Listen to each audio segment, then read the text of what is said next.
नमस्कार विद्यार्थियों, आपका हमारे YouTube चैनल स्मृति सिविल सर्विसेज में आपका हार्दिक स्वागत एवं अभिनंदन। प्यारे साथियों, हम पढ़ रहे हैं संधि। तो संधि यह अपने विभिन्न प्रतियोगी परीक्षा में इसके प्रश्न पूछे जाते हैं, तो उनको सीधे से शॉर्ट ट्रिक से कैसे सॉल्व करेंगे उसको हम जानेंगे। तो देखिए, मैं सबसे पहले संधि की परिभाषा और उसका शाब्दिक अर्थ पे जाऊंगा। तो संधि का शाब्दिक अर्थ होता है योग, जोड़ या मेल। संधि किसकी होती है?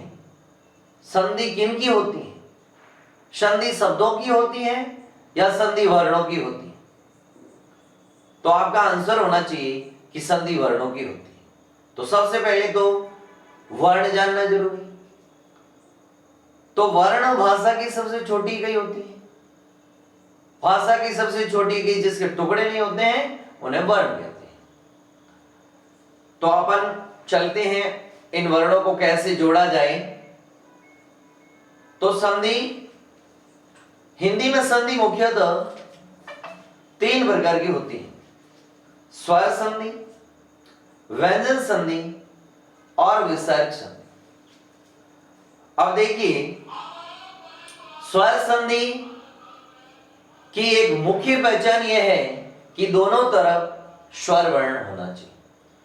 प्रथम पद का अंतिम वर्ण भी स्वर और दूसरे पद का पहला वर्ण ही स्वर है तो ही स्वर संधि होगी।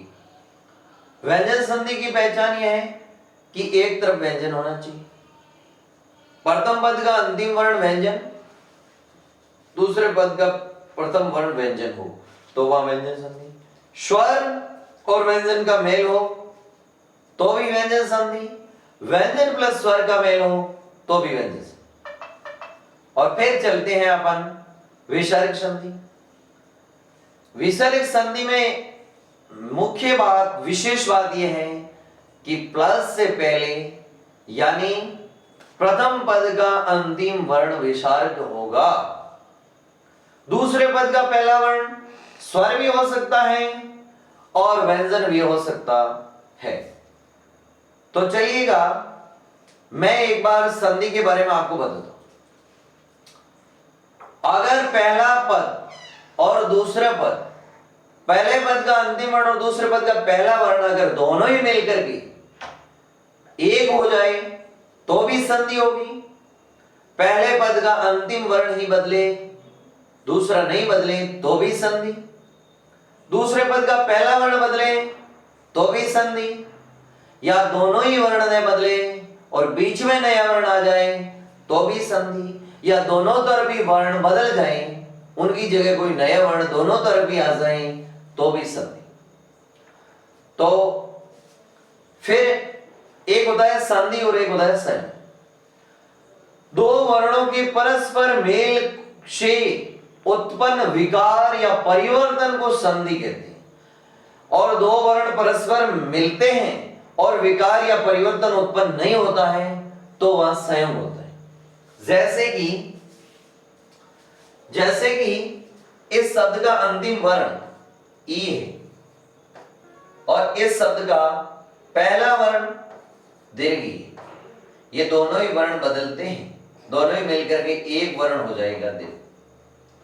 और इधर बचा अब र, और र से पहले बचा पे, और इधर शा।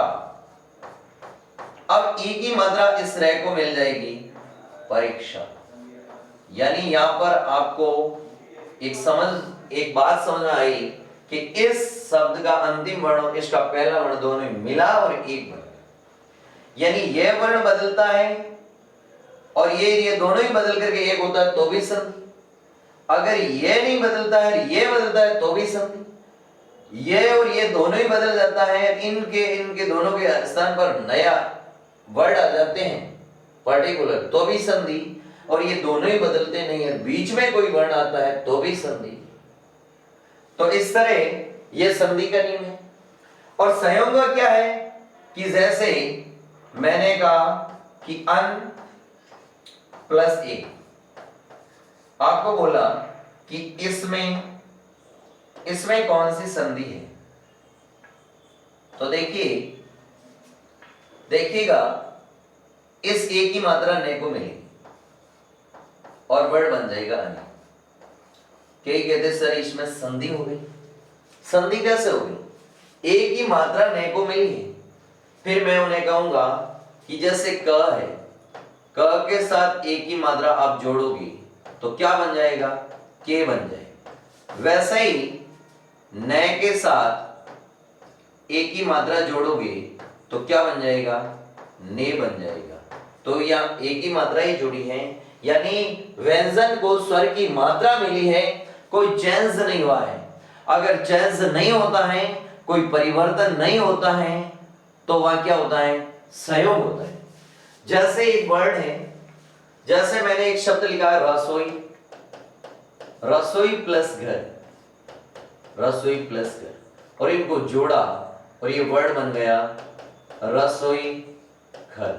कई कहते हैं कि सर इसमें कौन सी संधि है, तो यहां कोई संधि नहीं।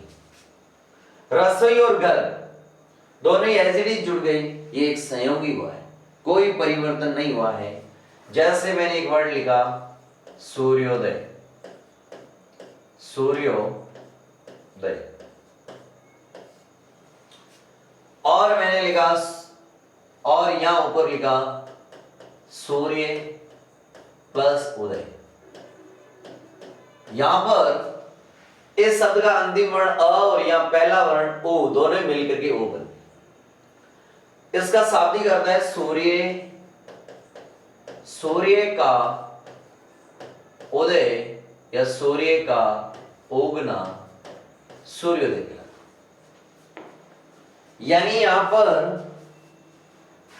इस शब्द का अंतिम वर्ण और इस शब्द का पहला वर्ण दोनों ही मिला, ओ बना, यहां संधि हुई। तो चलिएगा अपन अब शुरू करते हैं संधि।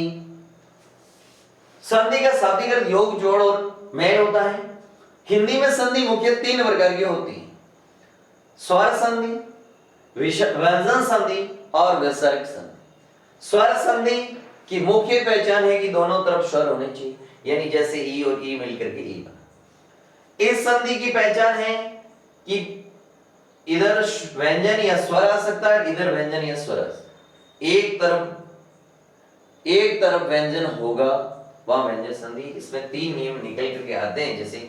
जैसे इस शब्द का अंतिम वर्ण है, ये व्यंजन है ट, और ये भी व्यंजन है, यानी व्यंजन प्लस व्यंजन, यह नियम लागू हुआ व्यंजन प्लस व्यंजन, व्यंजन प्लस व्यंजन, और यहां व्यंजन ये नियम से बदला ट ड में बदल गया, एक तरफ भी चेंज हुआ और ये षड्यंत्र बन गया। इधर अंतिम वर्ण ये व्यंजन है और इधर क्या है? स्वर।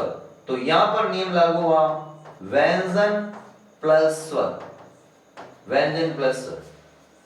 ट ड में चेंज हुआ, आ की मात्रा ड को मिल गई और ये शब्द बन गया सडानन।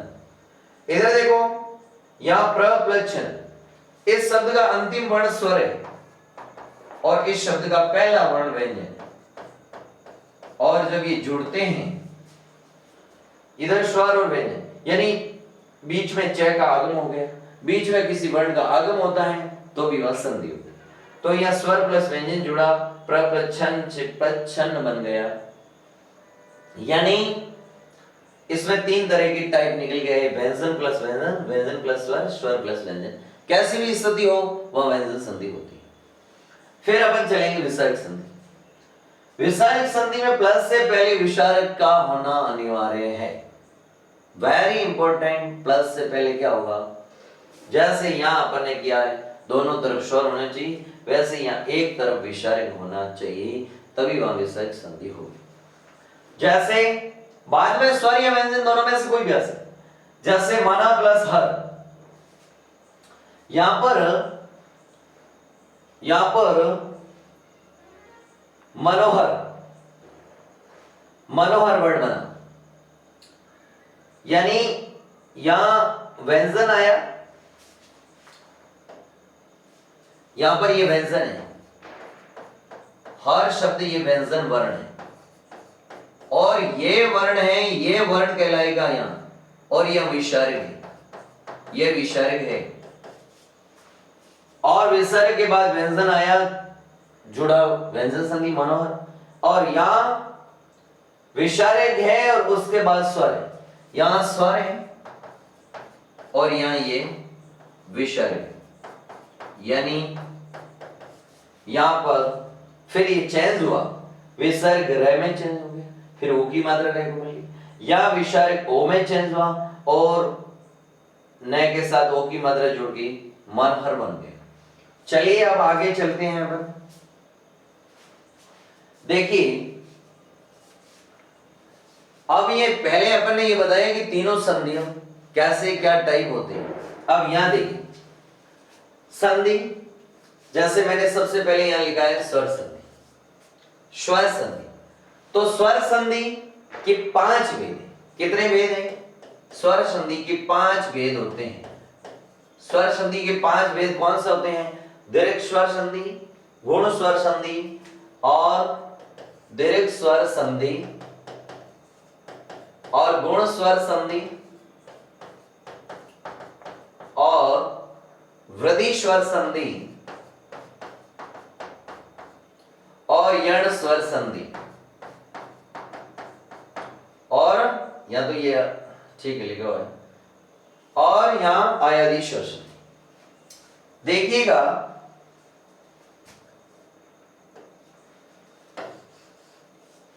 इधर यहां मैं आपको एक सीधा सा शॉर्ट में पूरा स्वर संधि का मैप समझा रहा हूं। अगर अ और आ कहां आते हैं? तो अ और आ दीर्घ संधि में भी आते हैं प्लस से पहले, गुण संधि में अ और आ आते हैं और वृद्धि संधि में भी आते हैं। अ आ के बाद अगर अ आ आए तो वहां दीर्घ संधि, अ आ के बाद ई आए तो वहां गुण संधि, अ आ के बाद ऊ आए तो ओ बनेगा वहां गुण संधि, और अ आ के बाद री आएगा तो वहां आर बनेगा गुण संधि। अ आ के बाद ए आई आए तो आई बनेगा वृद्धि स्वर संधि, अ आ के बाद ओ औ आएगा तो औ बनेगा वह वृद्धि स्वर संधि। तो यह एक सिमिलरिटी आपको देखने को मिली। फिर यहां पर ई के बाद ई आता है तो ये बनता है, यानी ई बनता है। ई के बाद ई यानी सहजातीय वर्ण आता है, और फिर यहां पर अगर ई के बाद यहां प्लस से पहले ई आ रहा है, यहां भी प्लस से पहले ई आ रहा है, ई और ई के बाद अगर असमान स्वर आ जाता है, यानी ई या ई को छोड़ करके कोई वर्ण आता है, ई और ई को छोड़कर बाकी कोई भी स्वर आ जाए तो ये ई किस में बदलेगी? ये बदलेगी। और ई के बाद ई आए तो ये ई बन जाएगा, इसका दीर्घ रूप दीर्घ आदेश हो जाएगा, और यहां पर ये में बदलेगा, इसकी यण और इनकी संधि।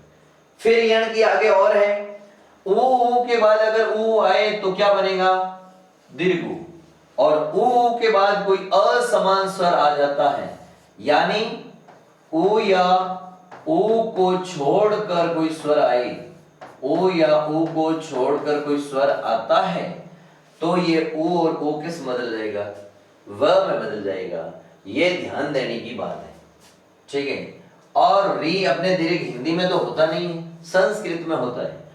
यहां पर इनकी कोई सिमिलरिटी है नहीं, सीधा इसे देखना है कि री के बाद री तो नहीं होना चाहिए, ये ध्यान देना है।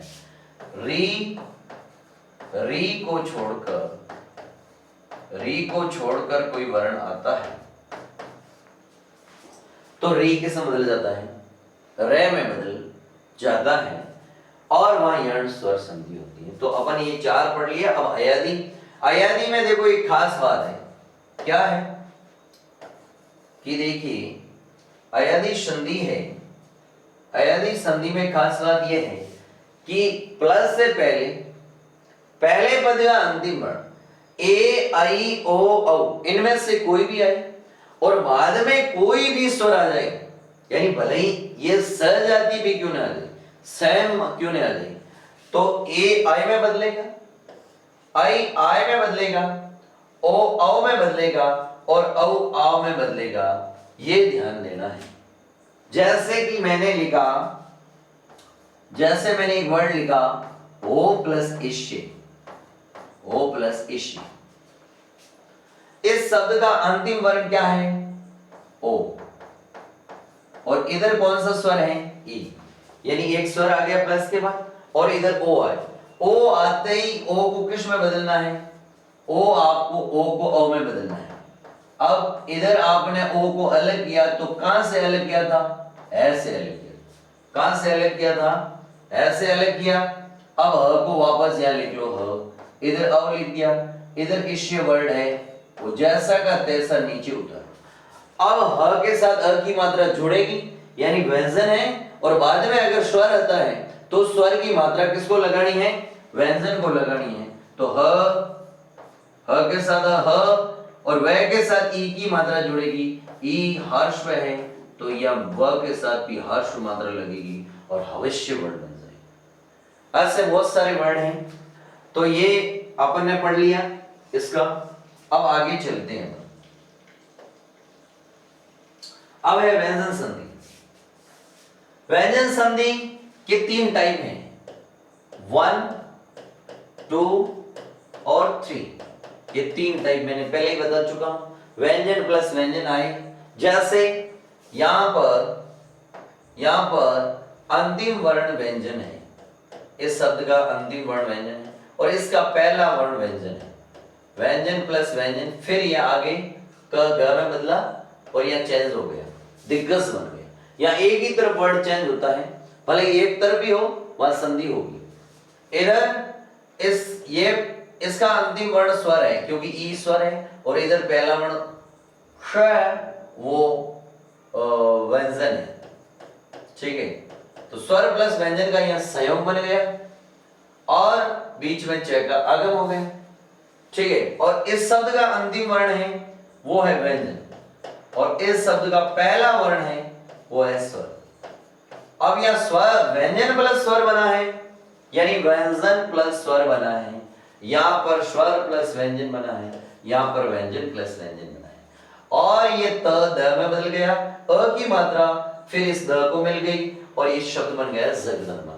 जगत यानी संसार, अम्बा यानी मां, जो जगत की मां है उसे जगदम्बा कहा जाता है।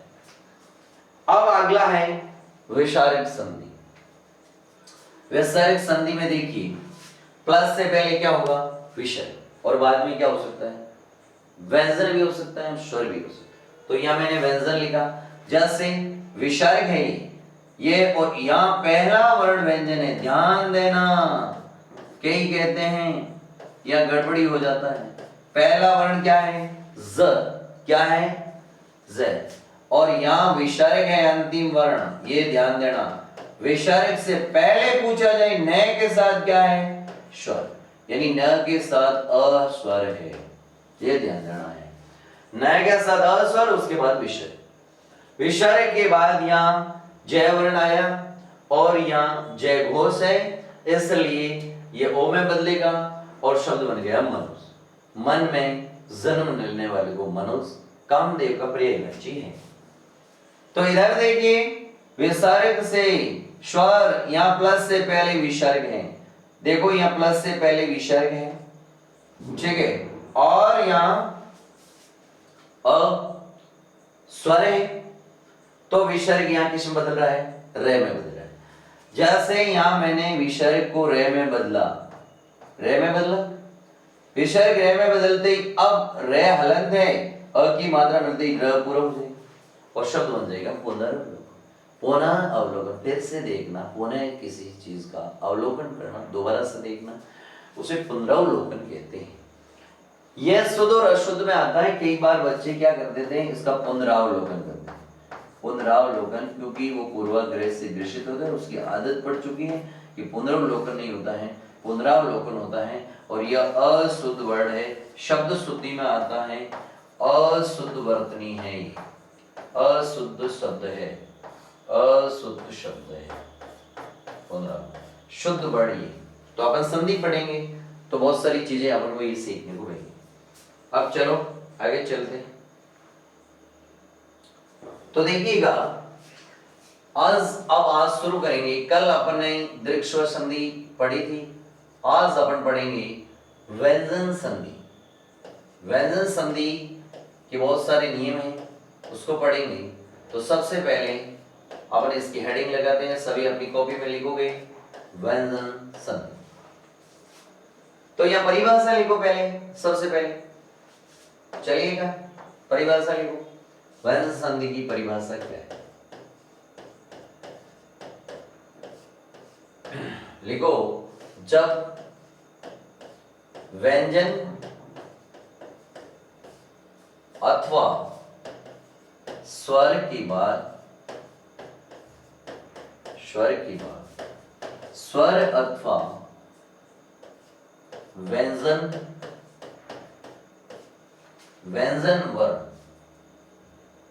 व्यंजन वर्ण आई और विकार या परिवर्तन, विकार उत्पन्न हो तो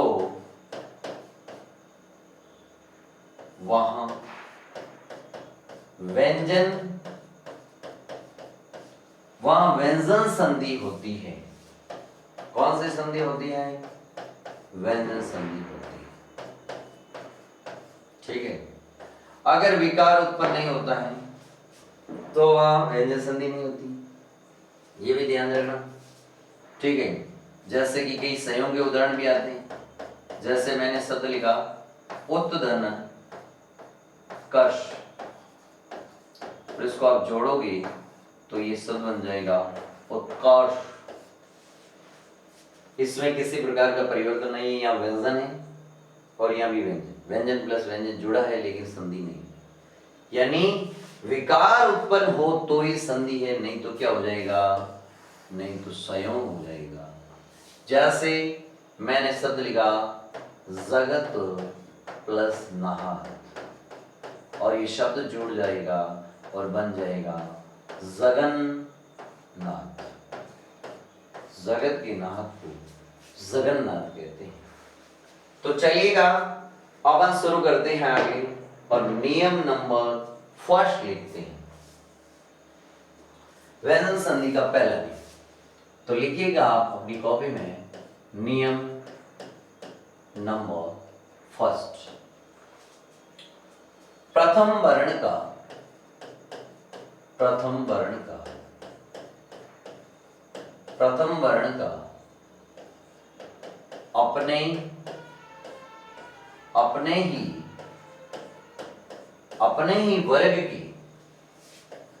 अपने ही वर्ग की तीसरी वर्ण में बदलना, तीसरे वर्ण में बदलना घोष वर्ण परे रहते। कैसे? देखिए, जैसे मैं यहां लिखता हूं, जैसे मैंने शब्द लिखा क, च, ट, त और प। अगर इनके बाद घोष वर्ण आए, अब घोष वर्ण कौन से आने चाहिए?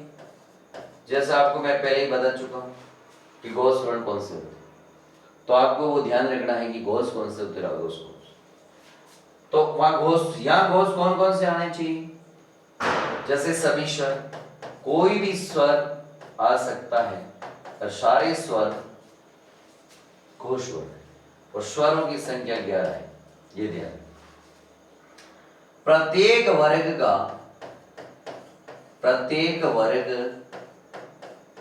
का तीसरा और चौथा वर्ण घोष वर्ण।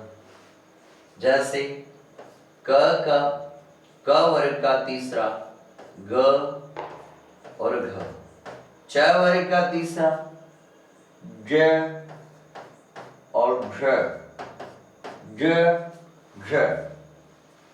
और फिर ट वर्ग का तीसरा ड और ढ। और त वर्ग का तीसरा द और ध। और प वर्ग का तीसरा ब और भ। ये तीसरा और चौथा वर्ण है। यानी प्रत्येक वर्ग का तीसरा चौथा वर्ण आए या सभी स्वर आए या फिर आ जाए य र ल व या ह। इनमें से कोई भी वर्ण आगे आएगा तो ये अपने ही वर्ग के तीसरे में बदलेगा। ये प्रथम वर्ण है, ये प्रथम वर्ण है, ये अपने ही वर्ग के तीसरे में बदलेंगे। तीसरे यानी क का तीसरा ग, क हलंत है तो ग भी हलंत होगा। च का तीसरा ज, ट का तीसरा ड, त का तीसरा द और प का तीसरा ब। अब देखिए अपन इसके उत्तर करेंगे कैसे। जैसे जैसे मैंने लिखा सट प्लस यंत्र, षट प्लस यंत्र। इस शब्द का अंतिम पहला जो अंतिम वर्ण है वो पहला वर्ण, यानी इनमें से प्लस से पहले। और इधर यह देखना है, ये यहां दिख रहा है, ये कैसा वर्ण है? घोष वर्ण है। घोष वर्ण आने की वजह से ये अपने ही वर्ग के तीसरे में, तो ट का तीसरा कौन सा है? ड। स ड यंत्र। अब ये जुड़ेगा तब शब्द बन जाएगा षड यंत्र। षट यानी छह, यंत्र यानी तरीके, मशीनें, कहने का मतलब यंत्र, कोई मशीन। छह तरीके अपनाए कोई भी काम करने में, साम दाम दंड भेद कूट नीति वगैरह, ये छह तरीके अपनाए तो उसे षड यंत्र कहते हैं।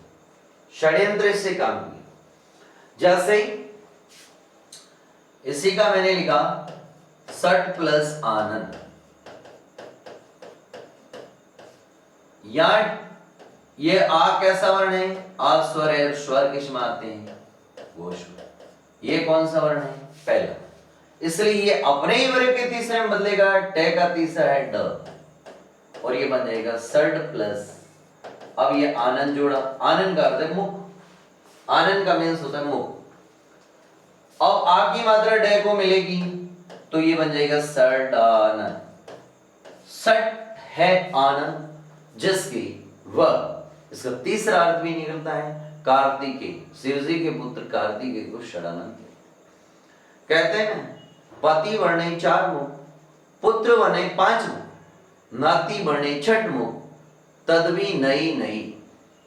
यानी पति ब्रह्मा जी 4 मुख से वर्णन करते हैं और उसके पुत्र शिव जी 5 मुख से वर्णन करते हैं और उसका पुत्र 6 मुख से वर्णन करता है, तो भी नई नहीं है। यानी सरस्वती माँ, यानी इनका कोई बखान कर ही नहीं कर सकता, 6 मुख से भी नहीं कर सका।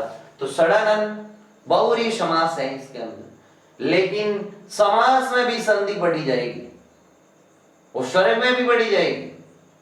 इसलिए पहले से ही संधि को बढ़िया तरीके से पढ़ोगे तो दूसरे शब्द, शब्द शुद्धि है, विलोम शब्द है, पर्यायवाची है और भी बहुत सारे आपके सरल है। तो षट प्लस आनंद से षडानंद बन गया। अब मैंने एक वर्ड लिखा, जैसे मैंने वर्ड लिखा दिक, दिक प्लस अंबर, दिक प्लस अंबर। यहां यह क ग में बदलेगा। क्यों बदलेगा? क्योंकि आगे घोष वर्ण है। अब ये पहला वर्ण तीसरे में बदल गया, अंबर को जोड़ दिया, क्या बन गया? जोड़ते ही शब्द बन गया दिगंबर। अंबर का अर्थ है वस्त्र, अंबर वस्त्र का भी पर्यायवाची है। अंबर आकाश को भी कहते हैं। दिक यानी दिशा, दिशा ही जिसका अंबर हो उसे दिगंबर कहते हैं। दिशा ही जिसका अंबर हो उसे दिगंबर कहते हैं। शिव जी का इसका तीसरा अर्थ शिव जी निकलते हैं, शिव। दिशा जिसका अंबर हो, तीसरा अर्थ शिव। बहुव्रीहि समास होता है यहाँ तो दिगंबर। अगला देखिए, जैसे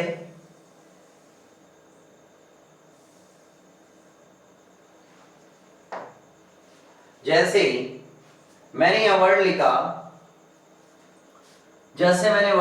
यहां पर दिक् प्लस गज, दिक् प्लस गज, ठीक है। और मैंने वर्ड लिखा सत प्लस आनंद, आनंद, शत प्लस आनंद। यहां पर ये तीसरा वर्ण है, यानी तीसरा वर्ण घोष में आता है। यानी देखना है कि वर्ण नहीं देखना है कि घोष है का घोष है, यानी घोष वर्ण है। ये पहला वर्ण है तो इसको तीसरे में बदल दो। इसका तीसरा है ग, दी, ग और ये ग ज, जुड़ते क्या बन जाएगा, दिग्गज। इसका देख लो, एक ये पहला वर्ण है, आ कैसा वर्ण है, आ स्वर है, स्वर किस में आते हैं, घोष। तो ये तीसरे में बदलेगा, तय का तीसरा द, और शब्द आएंगे सद और आनंद, जुड़ेगा क्या बनेगा, आ की मात्रा द को मिलेगी सदानंद, सदानंद। तो ऐसे बहुत सारे वर्ड हैं। तो ये नियम अपने कंप्लीट हो चुका है। नियम नंबर फर्स्ट कंप्लीट हो चुका है। इसमें कोई आपकी डाउट है तो आप बताइए। बहुत सारे ऐसे वर्ड अपन प्रैक्टिस करेंगे तभी सब सही होगा। अब आगे चलते हैं। नियम नंबर 2, व्यंजन संधि का नियम नंबर 2।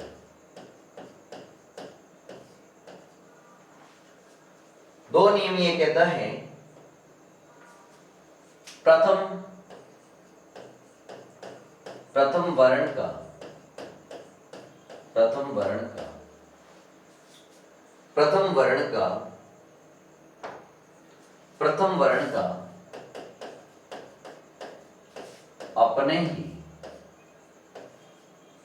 अपने ही वर्ग की पांचवें वर्ण में बदलना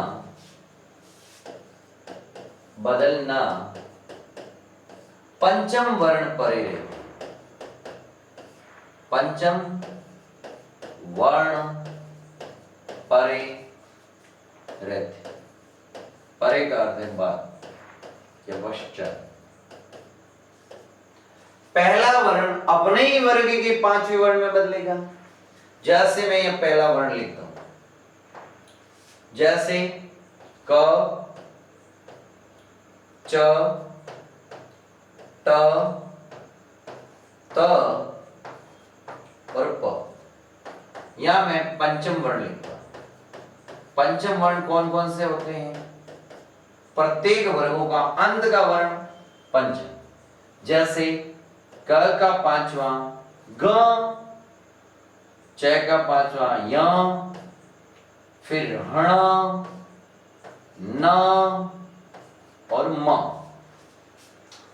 यानी इनके बाद इन 500 में से कोई भी आ जाए, इनके बाद इन पांचों में से कोई भी आ जाए, इनके बाद इन पांचों में से कोई भी आ जाए, इनके बाद इन पांचों में से कोई भी आ जाए, इनके बाद इन पांचों में से कोई भी।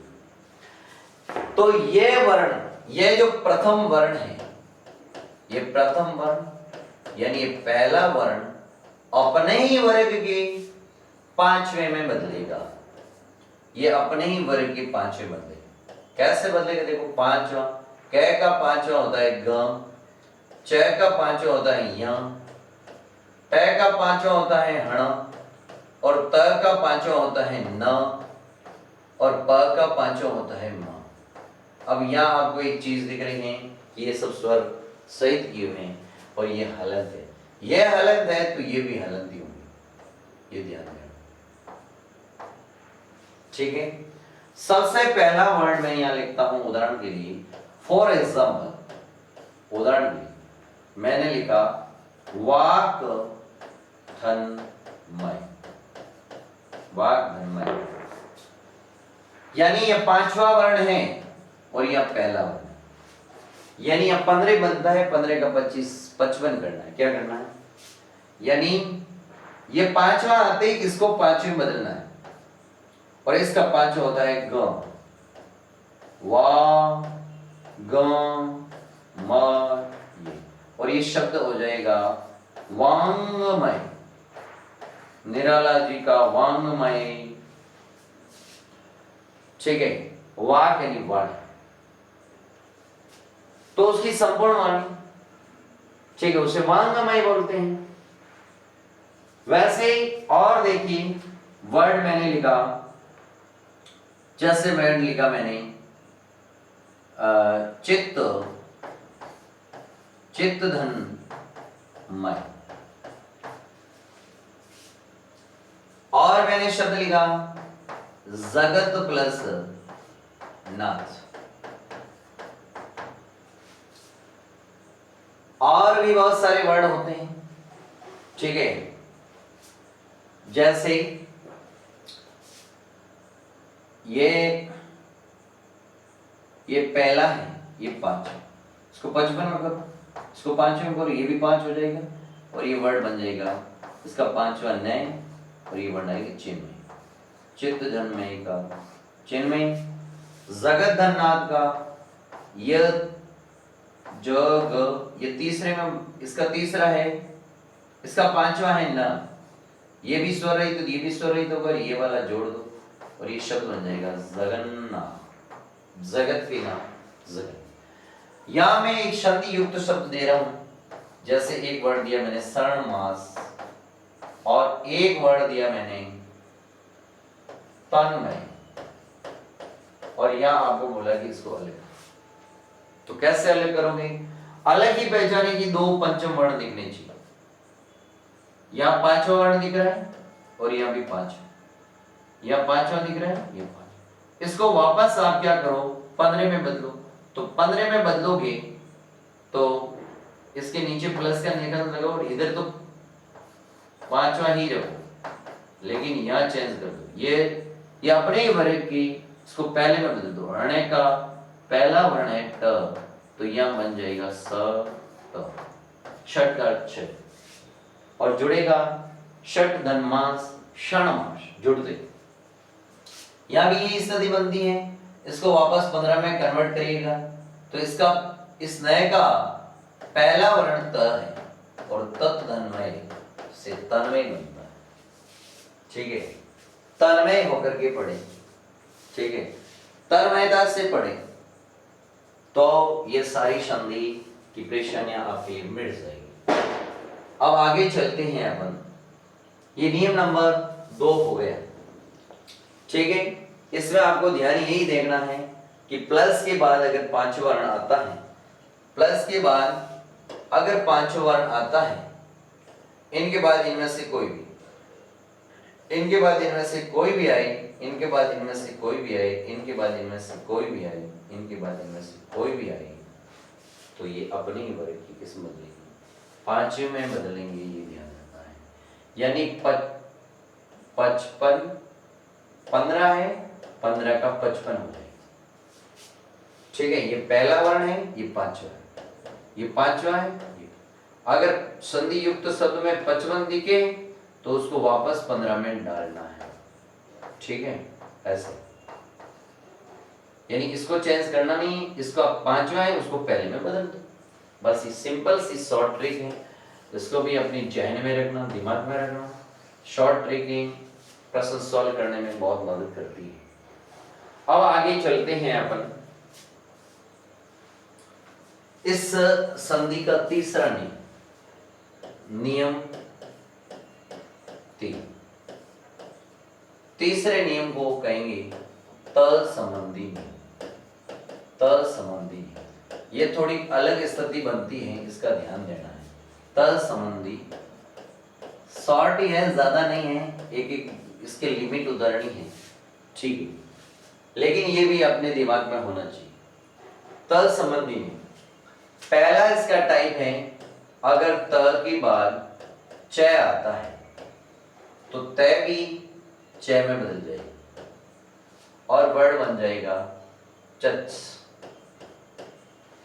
जैसे मैंने एक वर्ड लिखा उत प्लस चे, ये चे में बदलेगा, ठीक है, और जुड़ते ही ये बन जाएगा उच्च। अगला देखिए, अगला मैंने लिखा उत प्लस चारण, ये आपको करना है, ये कैसे कर लोगे ना, चलो ठीक। अगला देखिए, अगर त के बाद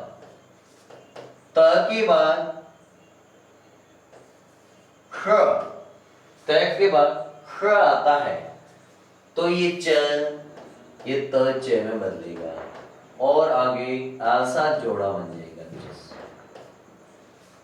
ठीक है। जैसे मैंने लिखा उत प्लस छल, ये स है, इस वजह से त भी च में बदलेगा और ये वर्ण बन जाएगा उच्छल।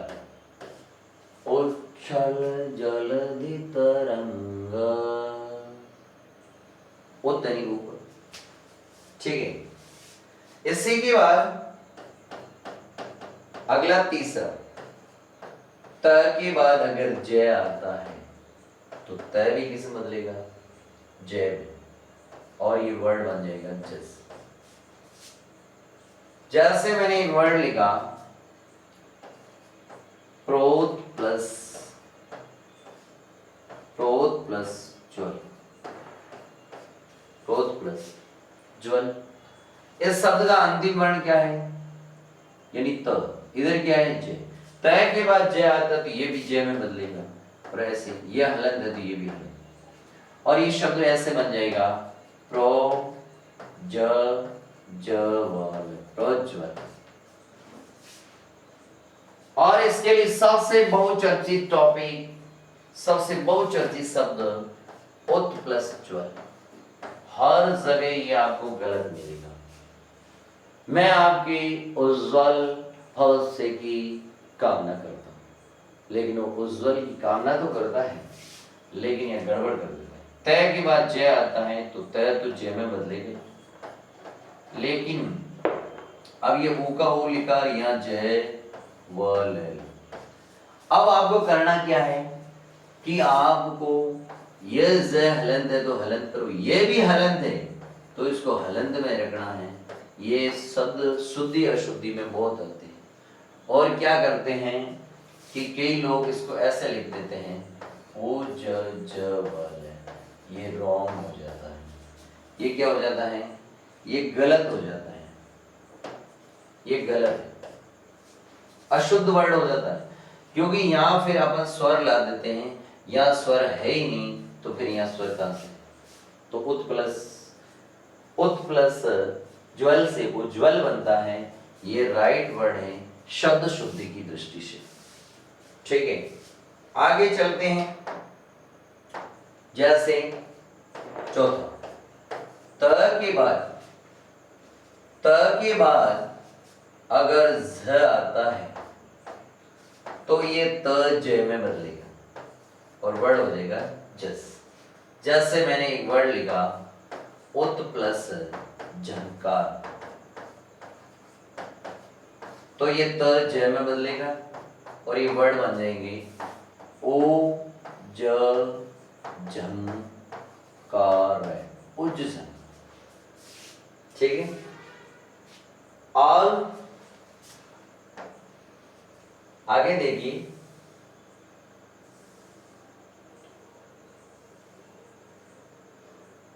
आगे पांचवा नियम,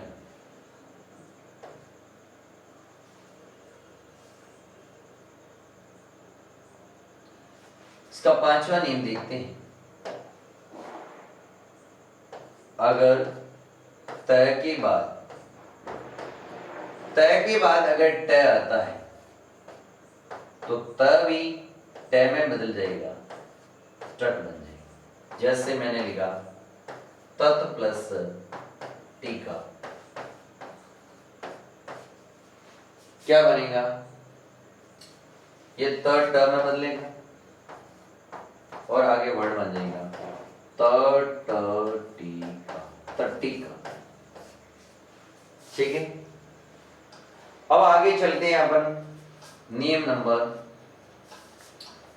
इसका 5 हो गई। छठा, अगर तय के बाद अगर ड आता है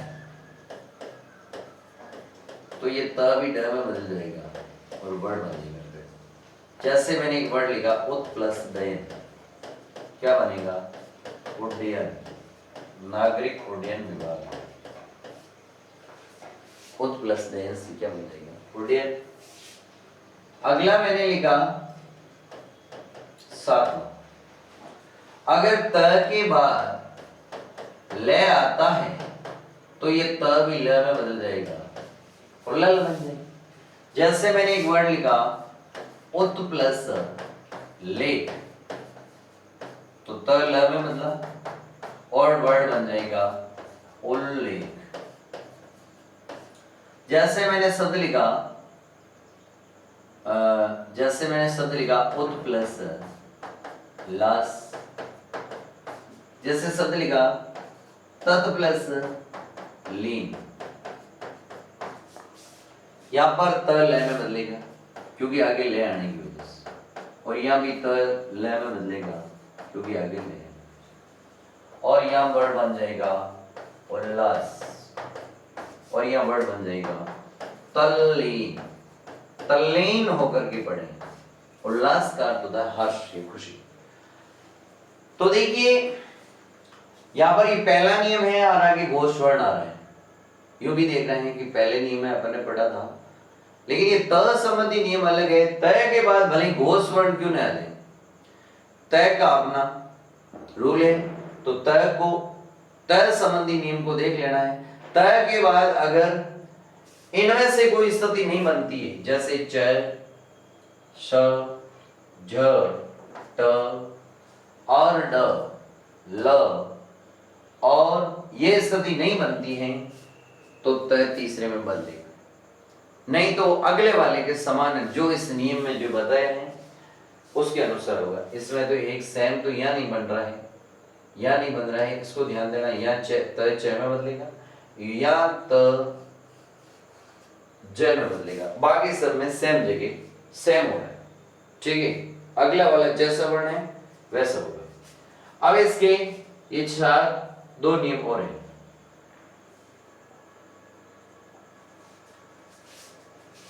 एक है 8वां नियम, अगर तय के बाद स आता है तो ये दोनों ही बदलेगा, ये भी बदलेगा ये भी बदलेगा। ये किस में बदलेगा, ये बदलेगा च, और ये बदल जाएगा स। यह स्वर सहित है, ये भी स्वर सहित। जैसे मैंने एक शर्ट वर्ड लिखा शत प्लस शास्त्र, शत प्लस शास्त्र, और ये जुड़ेगा तो त च में बदल जाएगा और यह स इसमें बदल जाएगा। इसके साथ आ की मात्रा है तो इसके साथ आ, और ये जुड़ेगा तो ऐसे बन जाएगा स शास्त्र, ऐसे। अब यहाँ का एक चर्चित उदाहरण है जो बार बार बच्चों को कंफ्यूजन करता है, उत प्लस श्वास। ये जब अपन करते हैं तो बहुत सारी गलतियां कहां करते हैं मैं आपको बताऊं। जैसे त के बाद स आया, ये स है, ये तालव्य स है, ठीक है, तो यह त बदलेगा च में, यह स बदलेगा, यह स्वर रहित है तो ये भी क्या होगा, स्वर रहित। और इसको आप जब जोड़ोगे तब ये ऐसा बन जाएगा उ च स वा स। कई लोग ऐसे लिख लेते हैं, लेकिन ये गलत है। कहाँ गलती है, क्योंकि यह हलंत है तो ये भी क्या होगा, उच्छ्वास। उत यानी ऊपर, श्वास यानी वायु, वायु को ऊपर की ओर खींचो, उच्छ्वास कहलाता है। सुमित्रानंदन पंत की एक कृति है पुष्पवार। तो देखिए अगला है लास्ट नियम त संबंध। अगर त के बाद है आता है तो ये दोनों में चेंज होते हैं। जैसे ये त तो हो जाएगा द में और यह ह हो जाएगा द।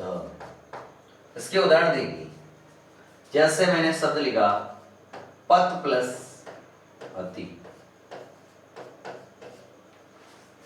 पद प्लस हति। यह त और यह ह ये दोनों चेंज हुए। यह ह में द में बदल जाएगा, यानी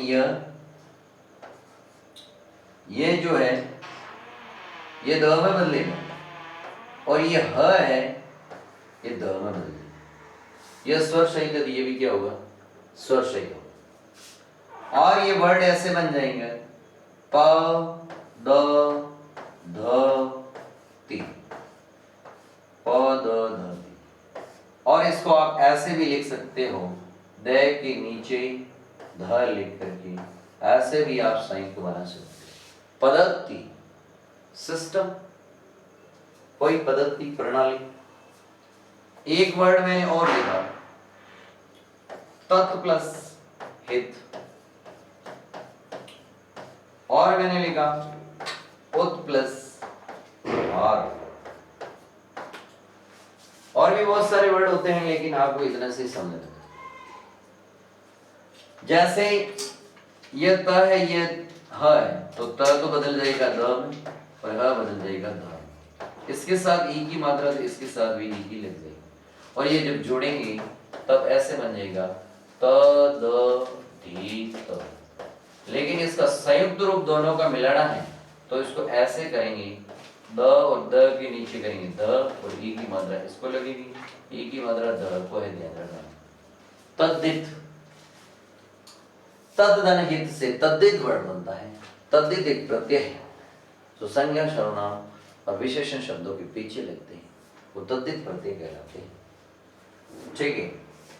और उत्तदन हार या त द में बदलेगा और ह ध में बदलेगा और आ की मात्रा है तो यहाँ भी धा हो जाएगा और ये जब जोड़ेंगे तब ऐसे बन जाएगा उद्धार, उद्धार।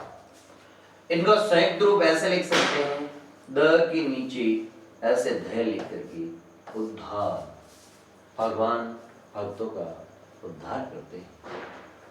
भगवान ने बहुत सारे भक्तों का उद्धार किया है। उत्तधनहार। तो देखिए यह त संबंधी नियम अपने हो गया है। अब आगे चलते हैं, आगे चलते हैं नियम नंबर 4, नियम 4। 4 नियम क्या कहते हैं कि अगर सम तथा परि उपसर्ग के बाद, शम तथा परि उपसर्ग के बाद क्री धातु से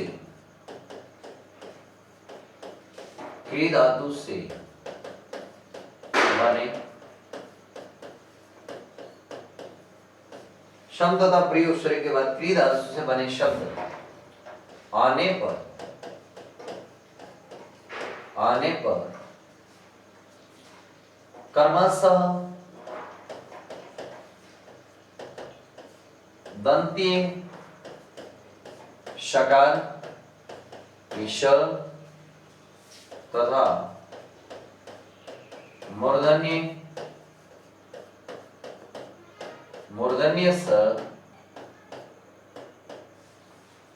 स का आगम होगा।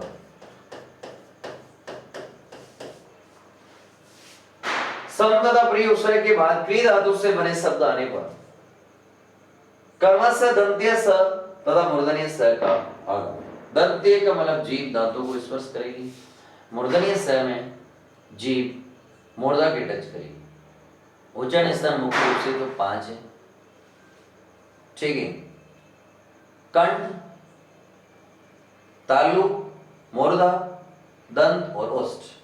नासिका भी है उच्चारण स्थान, कंठ तालु भी है और कंठ ओष्ठ भी है और एक दंतोष्ठ भी है। तो ये ये जो स तीन है ऊष्म संघर्षी जो स है सकार, इसका उच्चारण कैसे होता है? ख श स, ख श स। एक बार जीभ तालु पे टच होती हैं तब तालव्य से, मुर्दा पे टच होती हैं तो मूर्धन्य और दांतों पे होती है तो दंती। शंकर, हटकोण, हथकोण, थड़क थड़क। यानी कहने का मतलब यह है कि जीभ जब बहुत घर्षण करती हैं और हवा, फेफड़ों से निकलने वाली हवा बहुत गर्म हो जाती है घर्षण के साथ, ऐसा उच्चारण इनका होता है। ऊष्मा, बहुत गर्म हो जाती हवा, इसलिए इसे ऊष्म संघर्षी वर्ण कहते हैं। ये तीन सकार। अब देखिए इनका मैं तुलनात्मक रूप से अध्ययन अपन करें।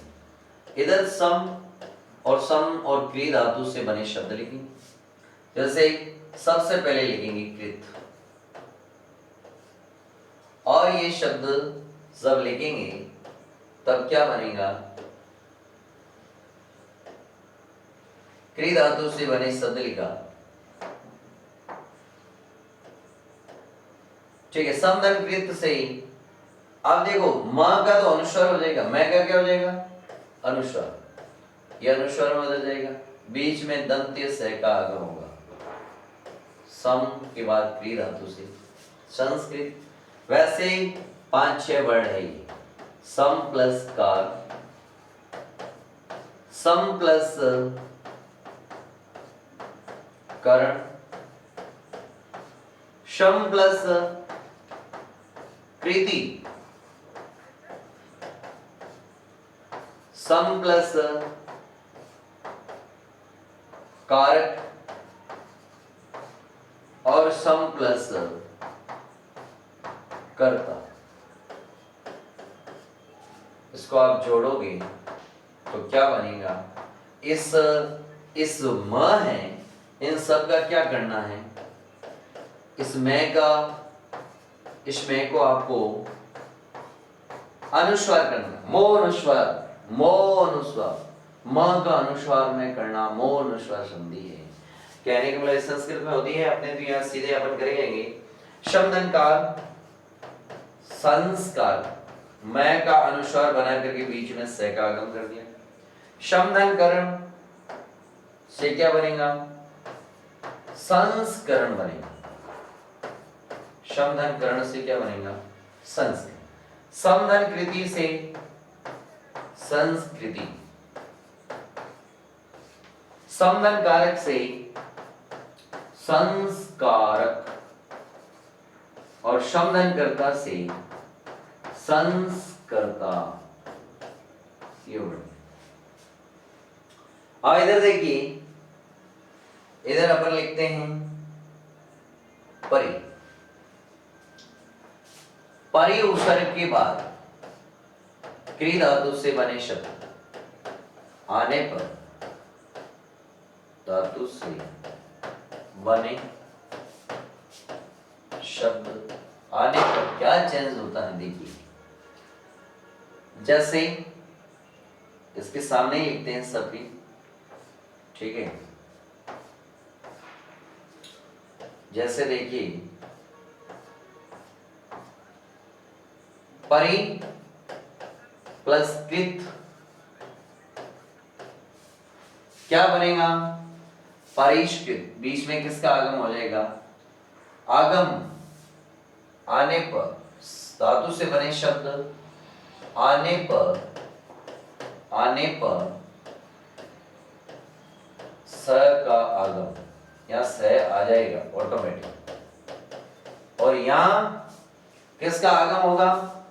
सम उपसर्ग के बाद, ठीक है, क्रिया धातु से शब्द आने के बाद, क्रिया धातु से बने शब्द आने पर, क्रिया धातु बने शब्द आने पर किसका आगम होगा? इस स का आगम होगा, स का आगम होगा। ठीक है, ये वैसे मैंने यहाँ बता दिया पहले से ही, ठीक है, यहाँ ये पूरी बता दी है यहाँ, ठीक है, आगम होगा, ठीक है, और यहाँ फिर बता दिया मैंने शॉर्ट में, ठीक है, इसको भी आपको अंडरलाइन करना है और इसको भी अंडरलाइन करना है, ये वेरी इंपॉर्टेंट है, ठीक है, इसको इंपॉर्टेंट रखना है। तो देखिए परि प्लस कार, अब परि प्लस कृत आएगा, क्या बनेगा? परिष्कृत, बोलते हैं परिष्कृत शब्दावली, ठीक है। परि प्लस कार से क्या बनेगा? परिष्कार। देखो ये परिष्कार वर्ड बहुत बार आता है और इसका विच्छेद पूछते हैं, और विच्छेद में क्या लिखते हैं मैं बाद में बताऊंगा इससे कैसे प्रश्न बने। परि प्लस कर्ण क्या बनेगा? बीच में मूर्धन्य स का आगम और परिष्कृत। परि प्लस कृति क्या बनेगा? परि प्लस कृति से क्या बनेगा? परिष्कृति, परिष्कृति। और परि प्लस कारक से क्या बनेगा? परि प्लस कारक क्या बनेगा? परिष्कारक। और परि प्लस कर्ता से क्या बनेगा? परि प्लस कर्ता क्या बनेगा? परिष्कर्ता, परिष्कृत। सब में किसका आगम हो रहा है? सब में यहां पर यह स यानी कौन से स का आगम हो रहा है? मूर्धन्य स का आगम हो रहा है। तो वेरी इंपॉर्टेंट है। एक बार ऐसे प्रश्न आया था, प्रश्न ही आया था कि प्रेषकार का संधि विच्छेद होगा, संधि विच्छेद होगा, क्या होगा? तो उसमें ऑप्शन क्या था? देखो, अ, ब, स और द। ऑप्शन ये था कि परि प्लस कार, परि स प्लस का, परि स प्लस का, और एक ऑप्शन था परि प्लस। तो कौन सा इसमें राइट होगा?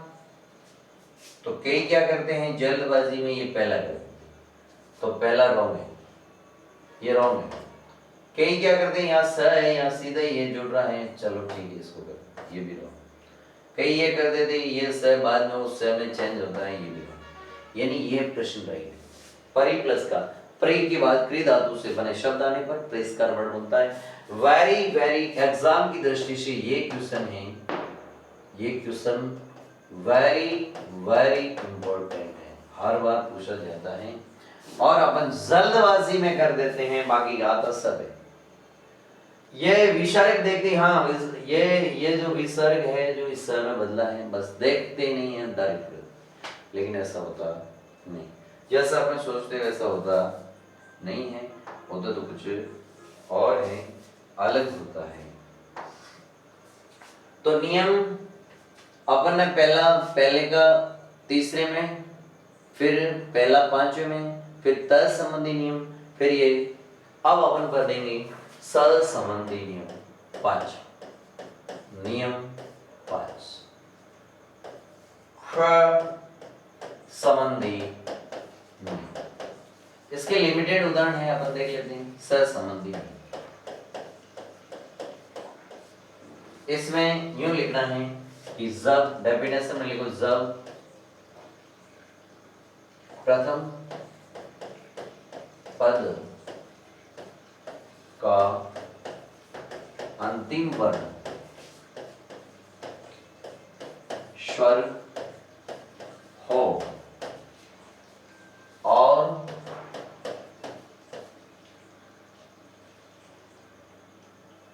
पर पद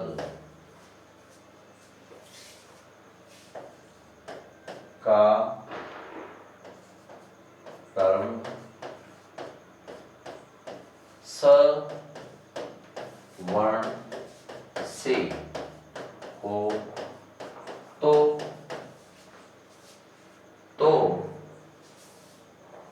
वहां चय का आगम होगा।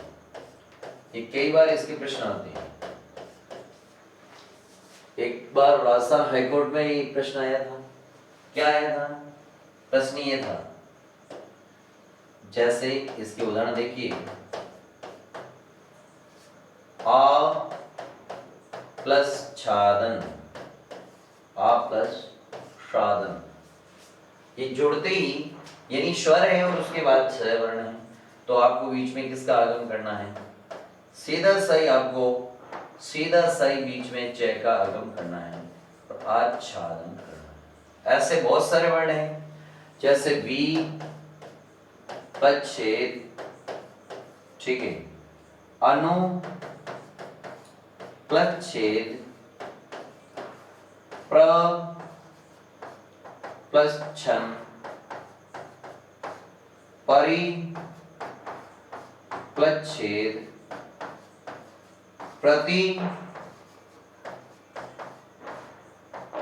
प्रति प्लस छेदी, ठीक है। अब इसका अपन सॉल्व करते हैं। तो वैसे सब में च का आगम करना है, क्योंकि सब में प्लस से पहले स्वर है और बाद में स वर्ण है, तो आपको किसका आगम करना है? जैसे विच्छेद, या च का आगम हो गया, विच्छेद का मतलब अलग, अनुच्छेद, भाई अनुच्छेद जिसको अपन आर्टिकल बोलते हैं, अनुच्छेद, अनुवाद, ठीक है। अनुगार विशेष भी होता है, शेद का सेदन, विशेष रूप से सेदन, उसे अनुच्छेद कहते हैं। अनुगार अनुवाद भी होता है, अनुगार छोटा भी होता है, तो ये उपसर्ग में अपन पढ़ेंगे। इसमें बीच में च का वर्ग प्रच्छन्न बेरोजगारी, प्रच्छन्न बेरोजगारी का मतलब होता है कि सिपी हुई या आदर्श बेरोजगारी, ठीक है। परिच्छेद,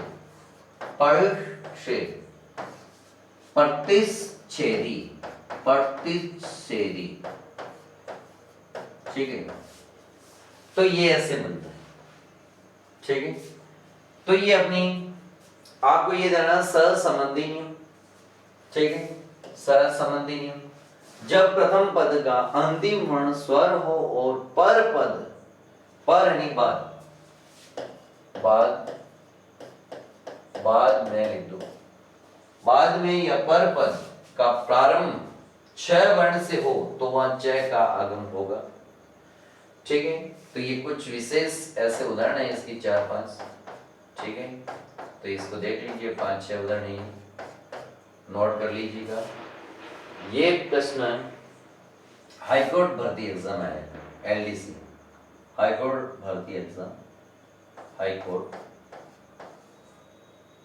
ठीक है। ये हाईकोर्ट भर्ती एग्जाम में आया था, ठीक है।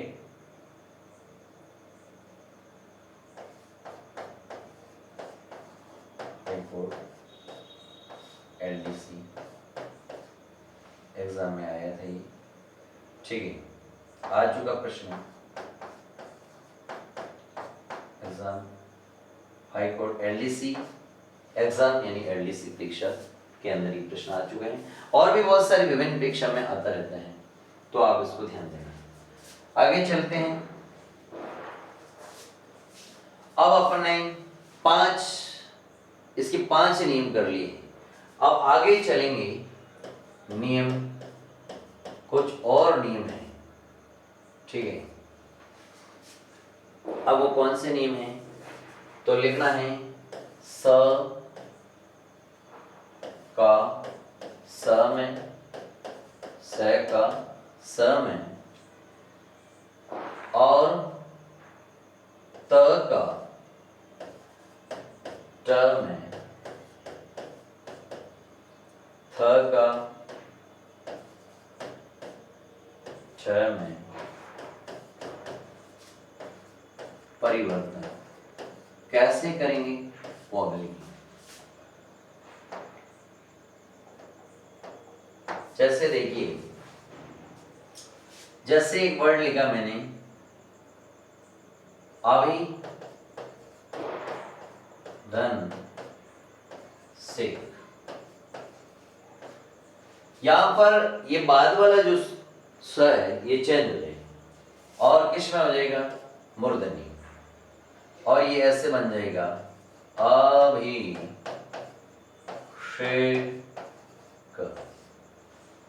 ऐसे और भी बहुत सारे वर्ड हैं। जैसे मैंने शब्द लिखा वी प्लस क्षम, ठीक है। अनु प्लस शन, नी प्लस सन, ठीक है। और मैंने लिखा शोधन समा, शोधन स्मित, शोधन स्मिता,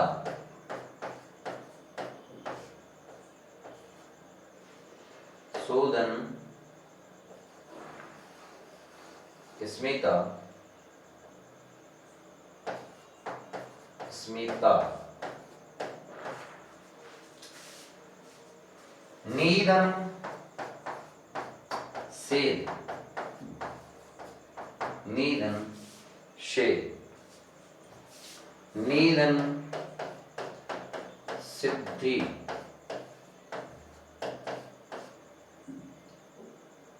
निधन सिद्ध, ठीक है। और भी कोई वर्ड है तो अपन देख लेंगे, इसको अपन लिखते हैं। जैसे वीदन सम जोड़ेगा क्या बनेगा, वी और यस है, ये जो दंत्य से है वो किसमें हो जाएगा, मूर्धनी में, और ये शब्द बन जाएगा विषम। अनुषंग, अनुसंग, अनु का अर्थ है बाद, संग है निषेध, बाद में साथ करना अनुषंग कहते हैं। अनुषंग से आनुषंगिक वर्ड बनता है, आनुषंगिक टिप्पणी, ठीक है। अनुसंग में एक प्रत्यय जुड़ता है तो आनुषंगिक वर्ड बनता है। प्रत्यय में मैं बताऊंगा आगे। निधन संग से निसंग होता है, निशंग वही तीर रखने का तर्कस, जिसे निशंग बोलते हैं, ठीक है। नी का अर्थ बिना भी होता है और नी का अर्थ विशेष भी होता है। स्वर्ग में पढ़ेंगे इसके सब अर्थ। शोधन समा क्या बनेगा, ये जो वर्ड है ये इसमें चेंज हो जाएगा, सुषमा, सुषमा। शोधन स्मित से बनेगा सुष्मित, शोधन स्मिता से बनेगा सुस्मिता। बाद वाला से सब चेंज हो रहा है, प्लस के बाद जा भी से है, सब चेंज हो रहा है, पहले वाला नहीं बाद वाला। नीदन सेद से क्या बनेगा, निषेध, ठीक है। नीदन सिद्धि से बनेगा निषिद्धि, और नीदन सिद्ध से बनेगा निषिद्ध, निषिद्ध। तो आगे चलते हैं, और भी इसके कुछ उदाहरण हैं, जैसे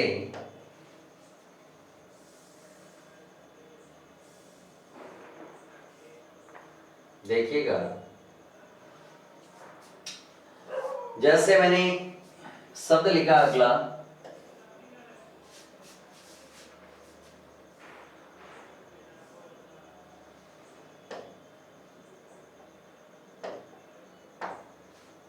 अगला शब्द लिखा मैंने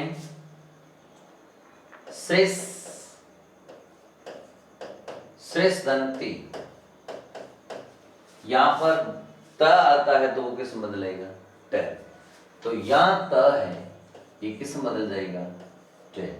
तो इसके साथ जो मात्रा है वो ही इस पे लिख जाए और शब्द बन जाएगा सृष्टि।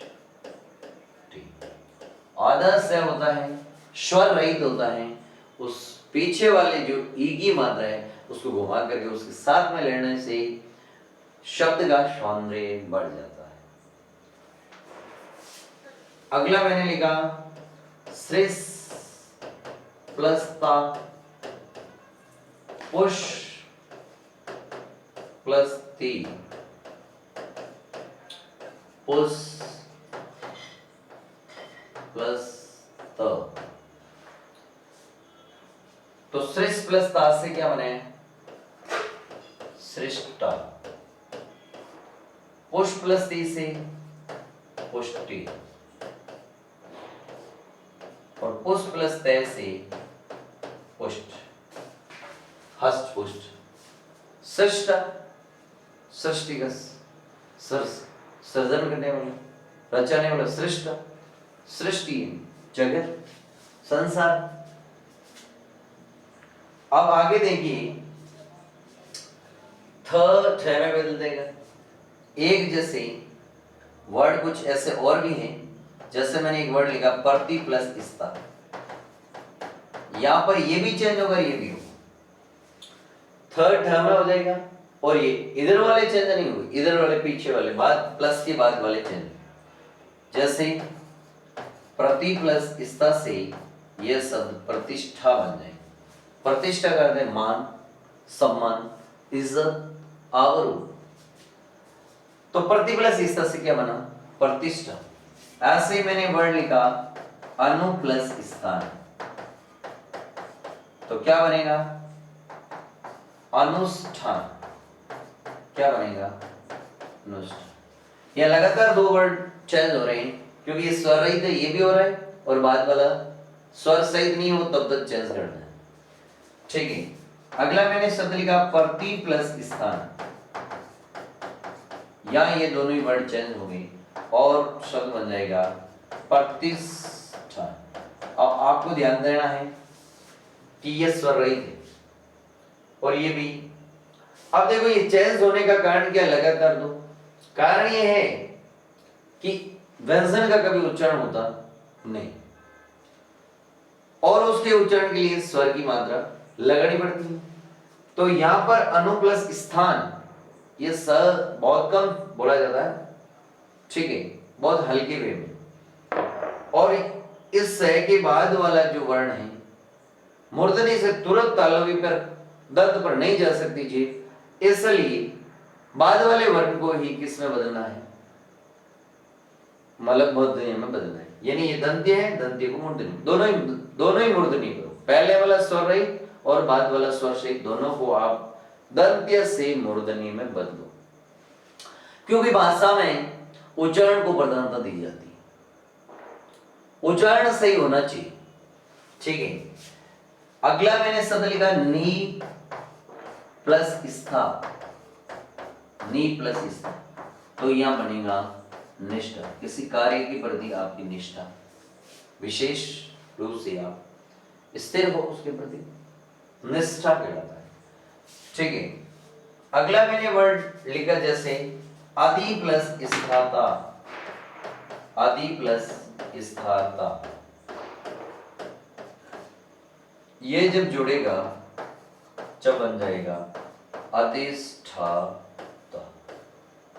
या त नहीं चेंज होगा, ये दो ही लगातार चेंज होंगे, क्योंकि बाद में स्वर आ जाता है, स्वर के बाद में जी को उच्चारण आप जहां भी ले जाना चाहते हैं ले जा सकते हैं, लेकिन जब तक बाद वाला स्वर नहीं आता है तब तक पीछे वाले को भी उसी उच्चारण में रखना होता है, इसलिए ये वर्ड चेंज। अधिष्ठाता, जैसे इंग्लिश में डीन बोलते हैं, क्या बोलते हैं? डी, DEAN, किसी संकाय वगैरह का तो जीन होता है, उसे अधिष्ठाता कहते हैं।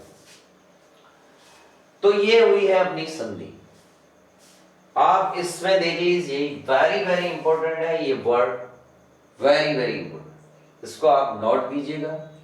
और यहां से बहुत सारे वर्ड, बहुत सारे क्वेश्चन बनेंगे, आगे अपन इसकी प्रैक्टिस चलेंगे तब इसकी क्वेश्चन और भी करेंगे। तो अपन ने कितने नियम पढ़े? 6 नियम पढ़े। कितने नियम पढ़े? 6। और 6 नियम कौन कौन से हैं? तो एक बार मैं इसका रिवीजन करता हूं। नंबर, व्यंजन संधि का पहला नियम था प्रथम वर्ण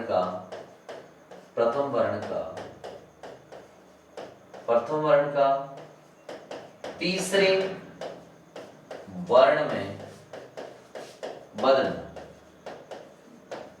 बदलना घोष वर्ण पर ही रहता।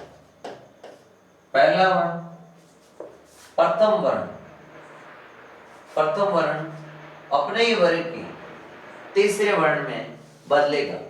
प्रथम वर्ण का अपने ही वर्ग की, या त्रुटि चिन्ह लगा के लिख दो, अपने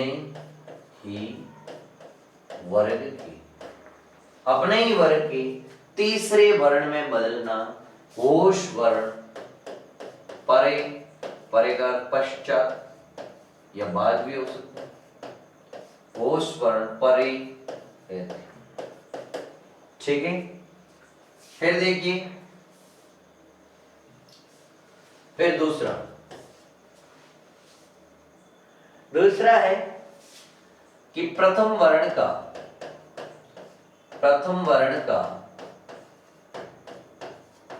अपने ही वर्ग की पांचवें वर्ण में बदलना पंचम वर्ण पर। प्रथम वर्ण अपने ही वर्ग के पांचवें में बदलेगा, पांचवा वर्ण बाद में आता है। फिर तीसरा यह है कि त संबंधी नियम। तो त संबंधी नियम में आपने 9 नियम पढ़े थे, वो आपको याद रखना है।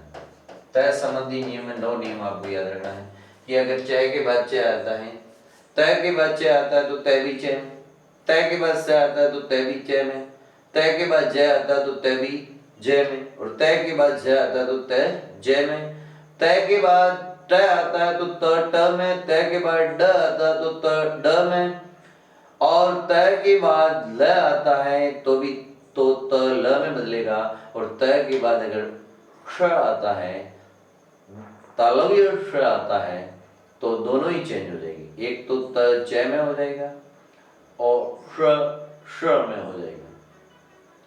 ठीक है, और उसके बाद अगर त के बाद ह आता है तो ही दोनों चेंज होंगे, तो द में हो जाएगा, ह ध में हो जाएगा। ठीक है, तो ये 9 नियम इसके आप याद कर लेना। फिर चौथा ये है कि सम और परि वाला, सम तथा परि उपसर्ग की बाद क्री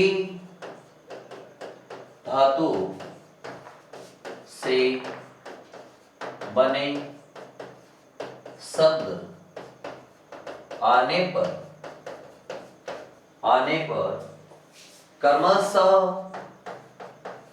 कर्मशः दंत्ये स तथा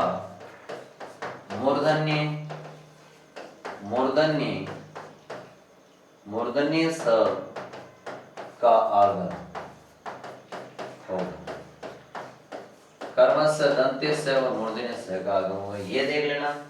उसके बाद पांचवा ख संबंधी नियम, सहसंबंधी नियम जो आपने पढ़ा था, जिसमें आ प्लस छादन बी प्लस छेद अनु प्लस छेद, ठीक है, स्वर के बाद अगर शहर से आए वर्ण स्तर तो ये बीच में च का आगम, सहसंबंधी नियम में च का आगम, च का आगम, ये ध्यान रखना, यहाँ भी एक च का आगम होगा, च का आगम। और फिर विभिन्न वर्ण जिसमें दंत्य स